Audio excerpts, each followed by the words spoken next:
Hi everyone, as I said, each Wednesday I'm going to be doing a video, and this will be somewhat pointing toward going away, traveling, but maybe useful things to think about anyway. So I felt it in my heart that that I would think about the week in two different fashions. Sunday morning would be more like generalized faith environment, if you like, and then these Wednesday thoughts will be probably more teaching-like with a more specific aim. So I'll start out like that. If I'm completely wrong, then you'll forgive me and we'll move on from there.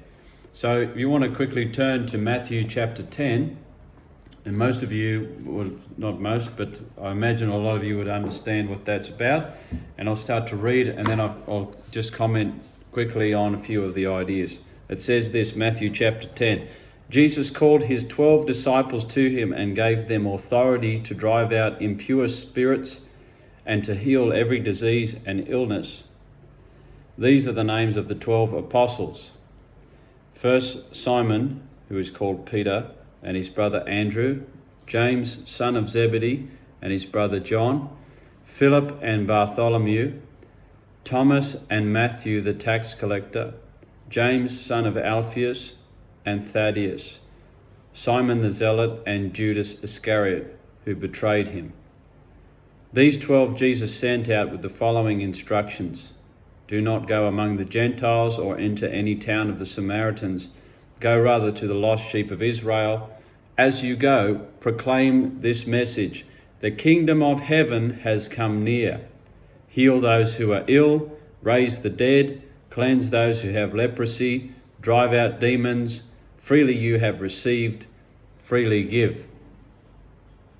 I'll leave it there for the moment. So a few initial thoughts.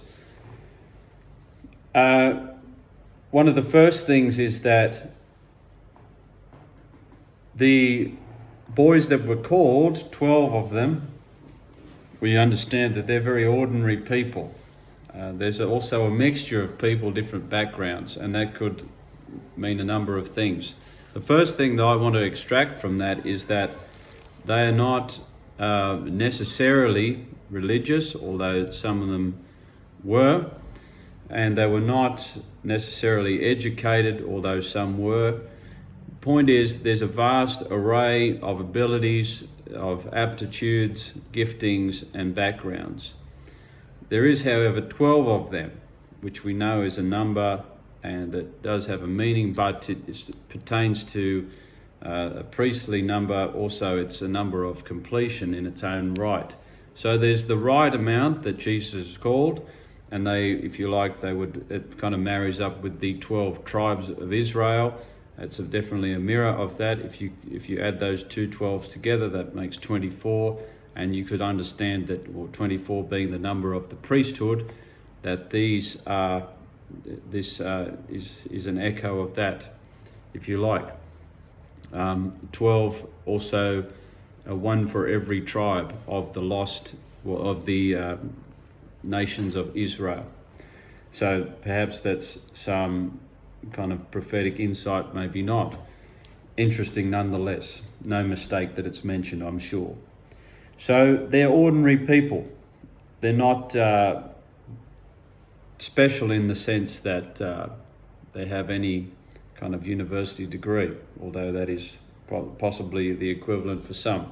What's the point? The point is that when Jesus is on something or someone, that's the difference. And let us be encouraged at the start that everything we're going to do and everywhere that we go, the only way that we will do anything of any use is by and through the grace of God, which is the power of God. And when the grace of God is upon us, and which is, I missed that in verse 1, chapter 10, Jesus called his 12 disciples to him. He gave them authority. So of course this is pre the outpouring of the Holy Spirit. It's prior to that, but same principle applies. It's what is given from God that lands on ordinary men, that is power. And so lest any of us ever think that we have something inherent inside of us, although we do, but the real power to destroy the works of the darkness and to install the kingdom and its principles and its way of operation and its fruit and goodness is through the grace of God. So we are, of course, are agents of the grace of God. We are vessels in no uncertain terms that he will flow through to manifest his kingdom in the earth. So good. I titled this, by the way, Invading Earth. So it's ordinary men who are anointed, who are given authority for a purpose, and that is to usher in God's kingdom. And we see here in verse 5, these 12 Jesus sent. I'll backtrack, excuse me. So the first thing that Jesus did is that he called them to himself. He didn't call them to the ministry. He didn't call them to a job or a vocation. He called them to himself. And I would also argue in some kind of prophetic sense that he never stops doing that. And although we are, there's kind of a paradox here in that we're always anointed, we're always called, we're always in fellowship, and at the same time we always need to be seeking those things from God. It doesn't mean we're never not qualified, it just means that there's a place of abiding where the power and the authority is the recognition of the ownership that we have because of the name that we share. And so when we abide in the Lord, then we're very closely aware, acutely aware, I should say, of who he is and who we are in relation to him and everything that he owns and wants to institute. So we're called to Jesus. That is the big deal. We're not called to some secondary thing, to some ministry, which it's a common hashtag thing of the day. There are those rolling around with labels and titles, and that's all good, and it's all good, but it's not the highest call. The highest call is to be called to Jesus and to be known by him. And that's where I believe true authority comes from. And perhaps in later weeks, which I've already spoken about some years ago, but we'll glance over again the difference between power and authority.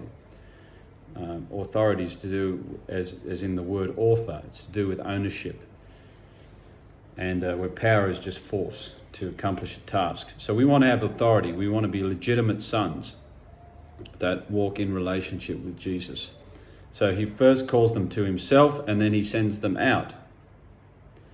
And when he sends them out, he gives them, of course, this again is pre-Holy Spirit. They're given, I would say, a measure of his authority, as he alludes to.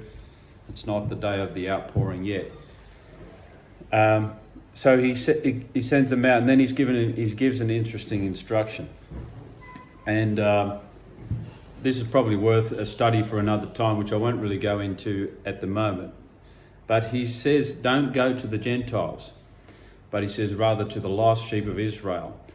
You might kind of think that there's a big equivalent to that of being sent to the church, to preach to the church. That was a specific instruction that I had a couple of years ago.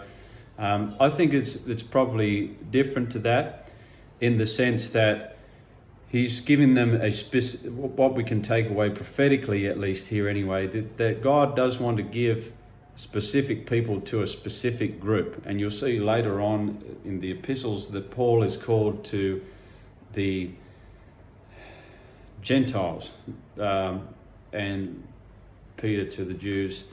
And so there is a truth in that God will place you with people. I think there's a work that they had to do here in this case, and that God was trying to resurrect something to move through into the earth. I think there's a truth here. If you see the kind of similar sense where that in Acts, the book of Acts, that the instruction is to go to Jerusalem, then Judea. So there's definitely an order in which we're called and positioned and sent. So, and that's important that we listen to in the Lord. There's something to do. I think that God likes our own backyard. He likes that to be operating well before we go somewhere else. So that's the second thing, is that, so we're called to Jesus. It's ordinary men who are anointed and appointed, called to himself, and then sent. And they're sent to a specific people, as a people that God has instructed that they go to. And it's very if you like, strict terms around that. He says, don't go anywhere, but go to these specific people. I'm racing through. I just want to keep it short today. The second point is what the instruction is to do. So, and this is wildly encouraging to me. And you could probably write a whole book unpacking what this means. But it says, as you go. So it's something to do with moving and motion.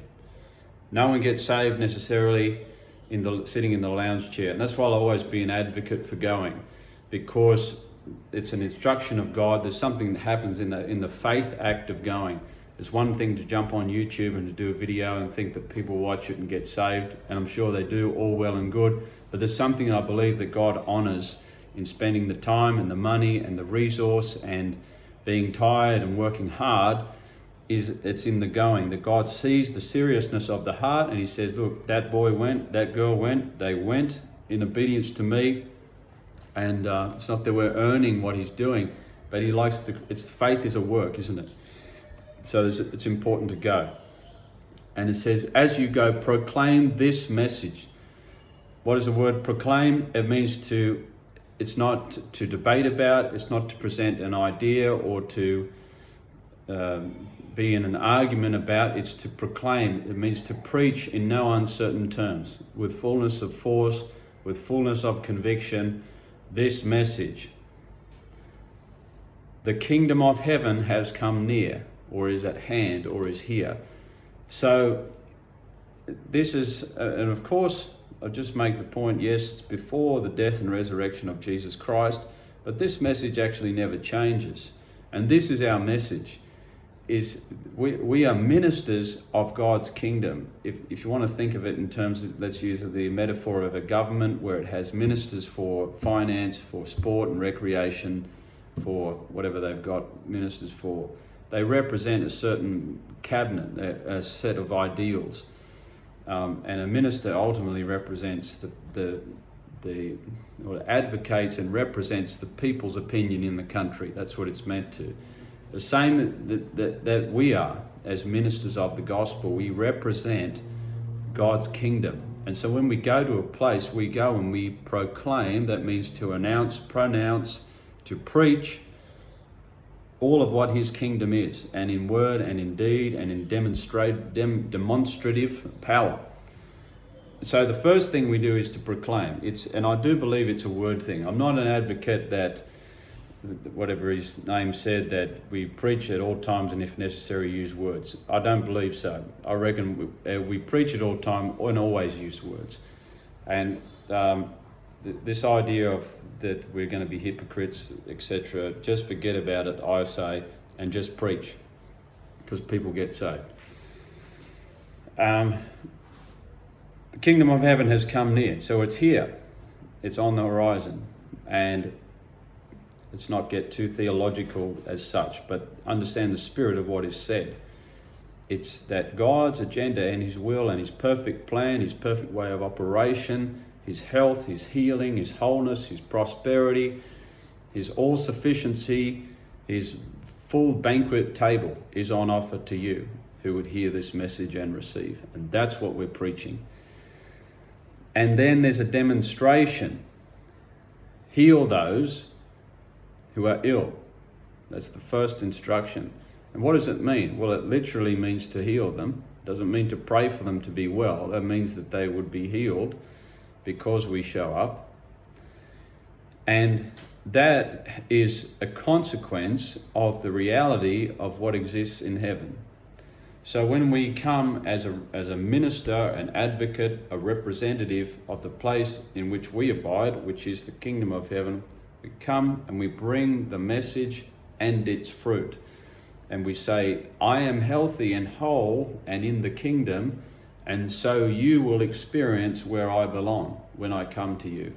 And so these things are byproducts or results of the kingdom being proclaimed. That people are healed and raised from the dead, cleanse those who have leprosy, drive out demons. I will also argue that they are prophetic and literal at the same time. And I'm not going to be hung up on the order, but I think that it's interesting there. So there is a sense, a truth, and what is, in Acts it says that Peter was speaking and people were getting healed as he's preaching. And he's not praying specifically for people to be healed, but it's a byproduct of the pronouncement of the kingdom of heaven. So I think this is incredibly encouraging. And what it does for me, it dismisses the myth that I need to come, well, as Paul says, with the eloquence of speech, but he says, I came with a demonstration of the power, of the Spirit's power. So I'm not coming as a qualified, educated man. I'm coming as a man who is doused in the person of the Lord Jesus Christ and his will and his agenda. And so when I come in, I'm automatically vibrant of his agenda, and it will disrupt the atmosphere. And as I have faith in that and I know that, then I'm not worried about how well, it's no longer a performance, it's actually a reality that's happening on the ground. So I'm going to wrap this up shortly because we're coming to 20 minutes. The last point, the last of that list, drive out demons. Drive out demons is a consequence. I believe that God is very strong about possession. And you see this kind of a little thesis of mine at the moment. Wherever there is restoration of God's things, his people are turning back, they're repenting and coming to God, they're being filled with the Holy Spirit. It's written in the prophets. There's also at the same time a claiming of territory, of physical land. And so these demons, it drives them out of people because people are God's possession, not the enemies. But they're driven out of regions. And this is more of a bigger work, which I probably, I was going to say wouldn't recommend necessarily going and casting out demons from regions unless you have a specific instruction. There are things that, we need to operate within the measure of grace that we have. But there's a reality that happens. And a lot of this is not barking and screaming and carrying on. It's just having a right understanding of who we belong to and what will happen as a result of that. And of course, his name is Jesus. This last point here, freely you have received, freely give. Jesus paid for everything we benefit from.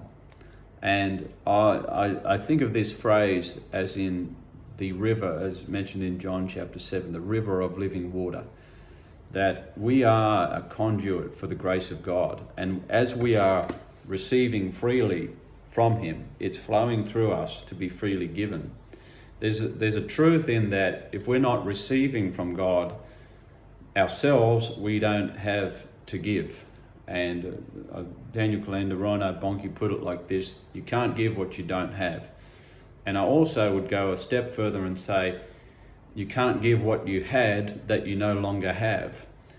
I'm not saying we lose our salvation, but there's a place, once again, I'll advocate for this, of the daily abiding and the daily awareness of what is constantly flowing into us, and that is what we have to give away. And I say that because otherwise it becomes just rhetoric or a work or something we've learned or practiced. And the bottom line is, you go to a place to preach, to do what you're going to do, the people will be saved. But the big thing, I suppose, is will we? And so there's a truth in that as I abide and remain, and as I'm freely receiving, I'm freely giving what is passed through me. Freely you have received, freely give. The thing that we have received has been purchased for us. This is the other part of that coin. And it's something that we couldn't buy for ourselves. And that's the thing that we want to give.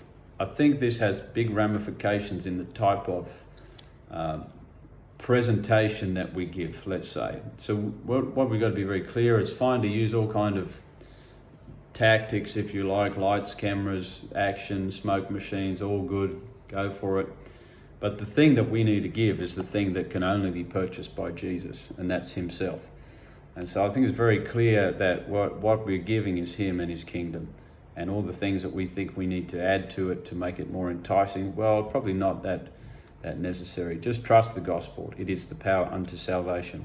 Anyway, there's a few ideas. That's 20 minutes long, and we'll pick up again next week, and you can have a think about that, and I'll talk to you on Sunday. Goodbye.